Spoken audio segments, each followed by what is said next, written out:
Have you guys ever had a toenail fall off 4 weeks after running a marathon? It's a little painful. Not nearly as painful as the Ducks defense this season. We'll talk about that on today's Locked On Anaheim Ducks. You're Locked On Ducks, your daily podcast on the Anaheim Ducks, part of the Locked On Podcast Network, your team every day.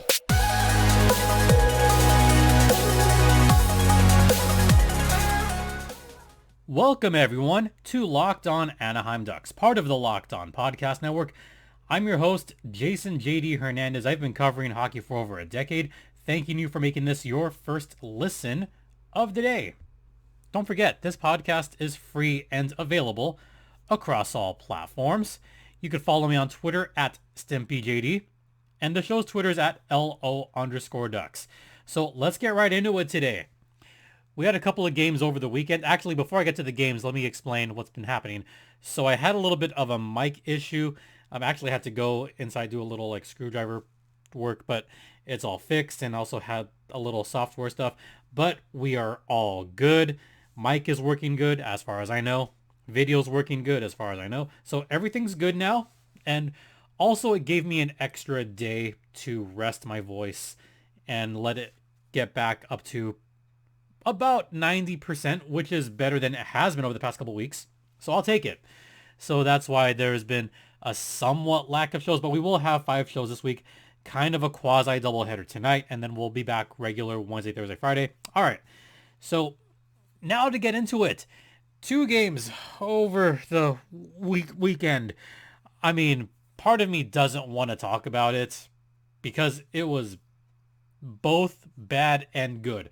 Mostly bad because the Ducks lost both their games over the weekend. Both were winnable games. Let me say that again. The Ducks had winnable games over the weekend. They could have won that game against the Minnesota Wild, and they definitely could have won that game against Winnipeg. They could have, and didn't. The Minnesota one was extremely painful. Remember that list that I had a while back? I've since thrown away the list. I'm going to actually make a long-term list. So I actually threw it away. But that list of games where the Ducks blew leads in the last 3 minutes of a game. Either they blew a lead that resulted in a tie going in overtime, or they had a tie going to the end of regulation and blew that and got no points out of it. Well, it happened again, folks. It happened once again, and it happened again against the Minnesota Wild, because of course it happened against the Minnesota freaking Wild. Jumping ahead in action, the Ducks were down early 2-1 against the Minnesota Wild. It looked like they were going to lose that game. I was ready to just call that a loss when they were down 2-1. I was ready for it. And then something weird happened that Saturday afternoon game. The Ducks actually started coming back a little bit. What? They started coming back? Wait, the Ducks aren't allowed to do that. They're not allowed to come back. They're the ones that blow the leads, for crying out loud. And they actually came back and scored not 1, but 2 goals? You mean the Ducks had a lead? Yeah, they did. And guess who scored in that second period? Cam Fowler on the power play. The power play has been getting better now that Dallas Eakins has put Mason McTavish on the power play. With that particular line, by the way, of Zegras, Rico, Troy Terry, Mason McTavish, and Cam Fowler. Finally, there's a foursome on the power play that's actually doing some good. Hooray! Finally! So Fowler, from a good distance, tied it at 2. And then the man, the myth, the legend. Yeah, you know who I'm talking about. Trevor Zegras. Trevor freaking Zegras gave the Ducks the lead. Woo!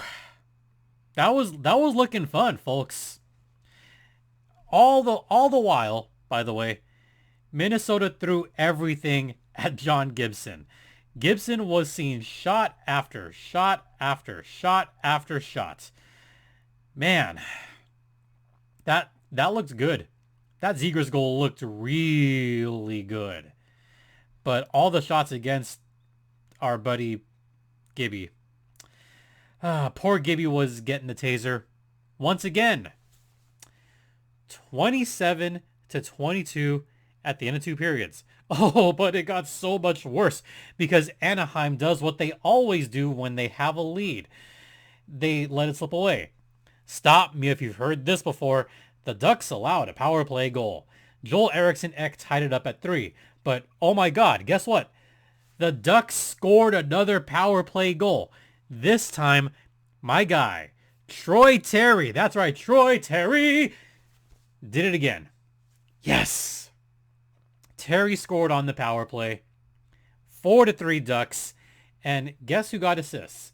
Rico and McTavish. Oh, by the way, McTavish, that's 2 apples in this game now. Yeah. The big guy's doing it. And then the Ducks did what they always do if they have a lead late. They hang back, they relax a little bit, they let the other team just put the pedal to the metal and get shot after shot. This is not just a one-time thing. This is a pattern. This is not just an isolated pattern. This is a particular pattern that has become more prevalent with Dallas Eakins at the helm. Is it a coincidence? No. It's become worse with Dallas Eakins, and I'm trying to think of a more eloquent way to say that, but I gave you a whole list last week of all the instances where the Ducks relaxed at the end of a game, and it happened again. The Ducks allowed Minnesota to get high danger chances. The Ducks allowed Minnesota to get some high quality shots, and of course they got burned by it because with 2.5 minutes left, guess who came a-knockin'? Kirill Kaprizov. He got the game-tying goal. And yeah, I mean, that was a bad one. That was a bad goal to give up, especially after Troy Vetchkin did what he always does. And the Ducks allowed a goal under 3 minutes in regulation again. So that tied it at 4. Win in overtime. We'll talk about what happened later after the first intermission. But first, I want to talk to you guys about Athletic Greens 1. So I started taking AG1 because I wanted better gut health. I wanted more energy. And at the time, I wanted a good supplement that would help me in my marathon training, which I did finish.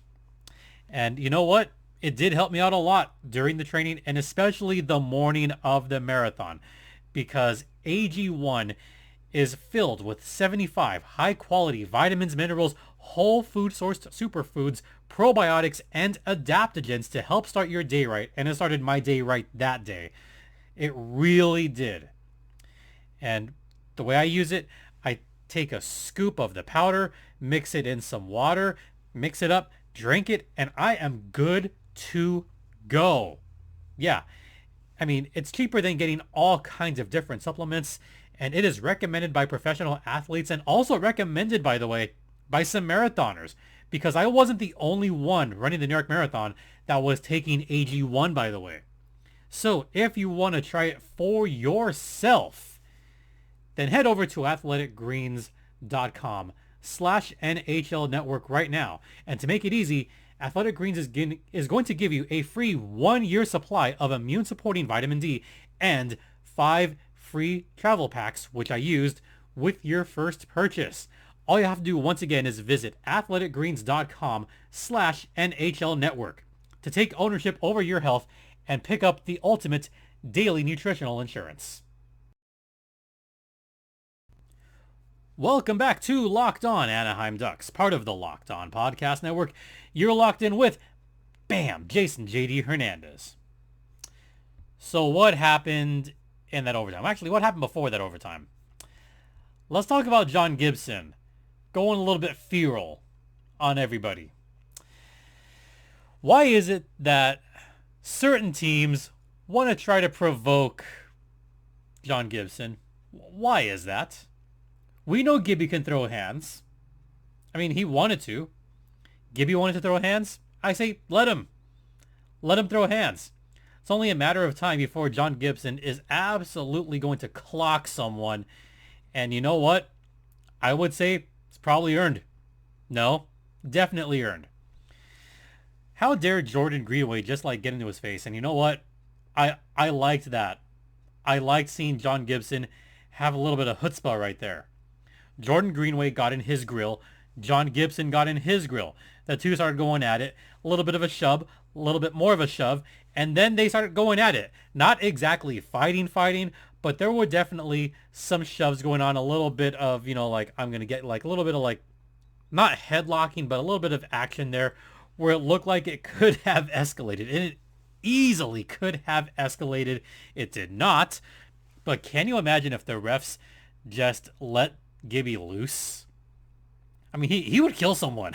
He would legitimately just like go bam, bam, bam, right up against someone.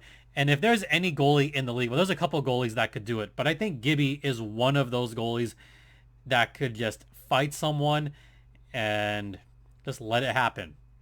Love letting it happen. So I'm kind of circling back to John Gibson because in overtime, there was a particular penalty that took place against John Gibson while the Ducks were on a power play. Did you know it is illegal for a goalie to throw the puck forward while he's in front of his crease? Did you know that? I certainly did, because I've seen that call happen before.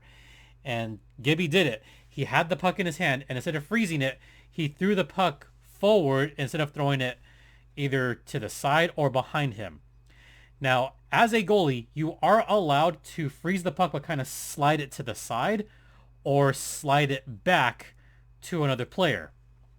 But he threw it forward, like just chucked it forward. Nope, can't do that. The refs saw it right away. He was penalized.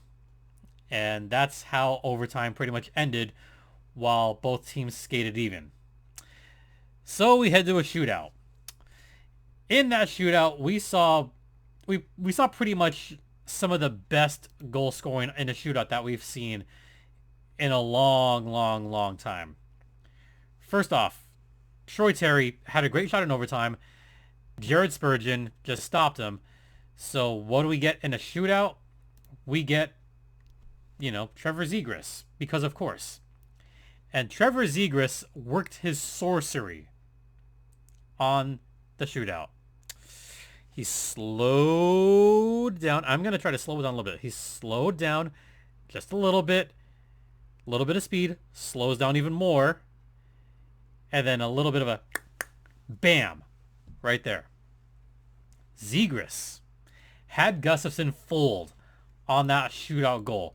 I mean, filthy doesn't even begin to describe Trevor Zegras on the shootout. But dude, that was sick. And then right back, Kirill Kaprizov scored in the first round. McTavish couldn't score. Ryan Strome couldn't score. But Matt Boldy scored in the shootout. And that was it. Minnesota won in a shootout. 5-4. The Ducks left Minnesota with just one regulation win. That's it. One. Uno. So they leave Minnesota with a winnable game. A very, very winnable game. And they couldn't do it. They couldn't hold on to that lead again. This has happened way too much in the past even season and a half. I haven't even gone into the 2020-21 season. I haven't even looked that up yet. Or even 2019-2020. I haven't looked that up yet. I'm going to do that tonight. During the Ducks game tonight, I'm going to start looking up all these stupid stats because some of them are incredibly stupid and try to see how many times the Ducks have squandered a lead or a tie late in the game. Because it's ridiculous. And I know that the easy out is going to say, well, it could be personnel. The Ducks have good personnel right now. So you know where it leads. It leads to coaching. I've hosted this for 4 seasons. It was bad before Dallas Eakins, but it's worse under his regime. That particular aspect of the Ducks' play has gotten worse. Keep the foot on the gas. If you have someone on their heels, just go after them. It's kind of like the old saying, step on their throat. Like, once you have them by the throat, just step on their throat. And the Ducks haven't done that. The killer instinct is not there. The Ducks, more often than not, have blown a lead late. And it's not going to change this season. It's not. All right, we're going to head into the second intermission. Talk very briefly about the Jets game because that one was pretty ugly in the end as well. We'll get to that as soon as I talk about Bet Online, which is the one place that has you covered and the one place that we trust. Bet Online has you covered this season with more props, odds, and lines than ever before. You have the National Hockey League. You have the playoffs in about 4... Playoffs? We're talking about playoffs? Don't talk to me about playoffs. Yeah. But who's going to win the Stanley Cup this season? More so, who's going to be the first coach fired or the next coach fired? Yeah. Those odds are actually up right now on betonline.net. So if you believe that Dallas Eakins is going to be the next coach fired, then you could place a bet on that if you live in a state other than California on betonline.net. There's also the NBA. There's football. How about that Monday Night Football game? Whew, boy. There's also, by the way, boxing, MMA, horse racing, all that fun stuff. So head over to betonline.net right now using either your mobile device or your laptop. Once again, BetOnline is where the game starts, and BetOnline is the official online sportsbook of the Locked On Podcast Network. And please, folks, gamble responsibly.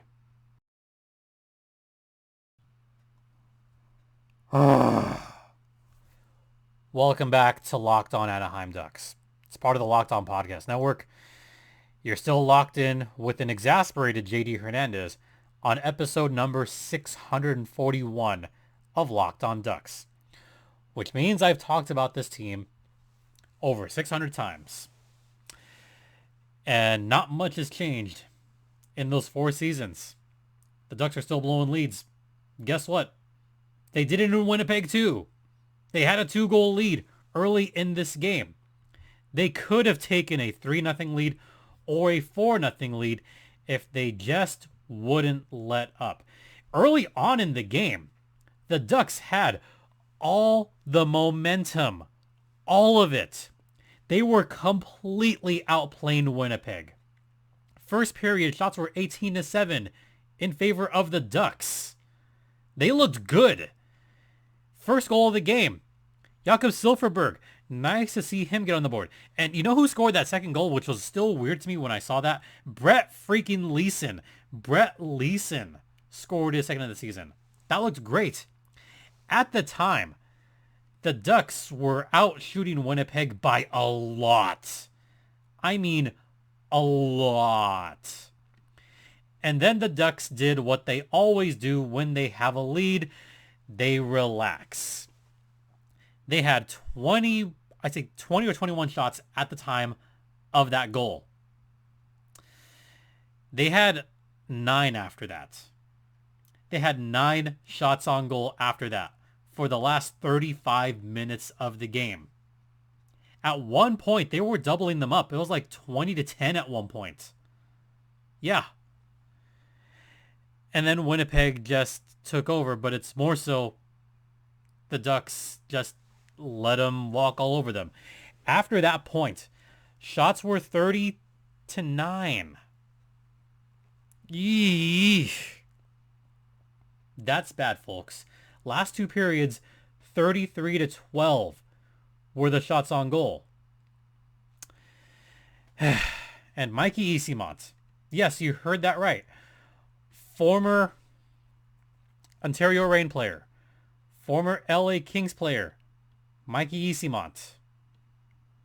He was one of the stars of the game. He looked good in this game. Mikey Eyssimont, he looked good overall. He didn't get any points on this, but man, he was aggressive on this game. he was aggressive against other Ducks players. Yeah. How they let him just have his way with the Ducks. And it was his tenacity and his good defense and his good aggressiveness. That's what partially sparked the Winnipeg Jets. And right away, they scored one in the middle of the second. Then another one 2 minutes later. And then it was all Winnipeg after that. Like I said, 30-10 after that. And even the Ducks, like 9 or 10 shots towards the end, they were not good quality shots. They just had nothing at that point. The Winnipeg Jets scored 5 unanswered goals. 5 unanswered. And that was pretty much it. The Ducks lost 5-2 at Winnipeg. And for the second time this season, they went 0 on this road trip. 0 wins. How many points did they get? They got 1. 1 point. No, sorry, 2 points on this road trip. I forgot about the overtime against Nashville. 2 points on this road trip. 1 point against Nashville. 1 point against Minnesota. That was it. The Ducks still have 1 regulation win so far this season. It's December 6th. We're 26 games into the season, and the Ducks still have only 1 regulation win. They're on pace for 3.4 regulation wins.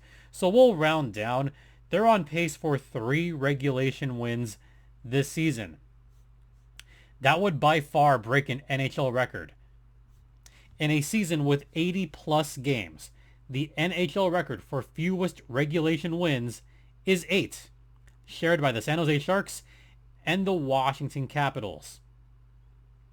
It feels like it's going to take a miracle for the Ducks to get to 8 at this point. It really feels like it. Oh, and by the way, in those 26 games, I got to mention, Winnipeg outshot the Ducks 40-30.